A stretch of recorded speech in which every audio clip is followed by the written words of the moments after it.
আমরা এই রমজান শুরু হওয়ার পরে এই এক সপ্তাহের মধ্যে, এক সপ্তাহের কম সময়ের মধ্যে পরপর 2 দিন 2টা জানাজা পড়েছি ফজরের পরে।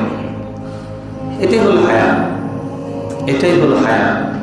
যে কাজ করে আখিরাতকে নির্মাণ করে তার হায়াতও শেষ হচ্ছে, যে আখিরাতকে নির্মাণ না করে অলসতা করে গরিমসি করে সময় কাটাচ্ছে তারও সময় শেষ হয়ে যাচ্ছে। বুদ্ধিমান ওই ব্যক্তি যে ব্যক্তি বুদ্ধিমান ওই ব্যক্তি যে ব্যক্তি নিজের অবস্থান সম্পর্কে জানে এবং তার মৃত্যু পরবর্তী সময়ের জন্য আমল করে এবং কাজ করে। আমরা জানি যে আল্লাহ নবীর সাহাবী তাদের থেকে বর্ণিত হয়েছে সহিহ সনদে যে তারা রমজানের 6 মাস আগে থেকে দোয়া করতেন, আল্লাহ আমি যেন রমজান পাই,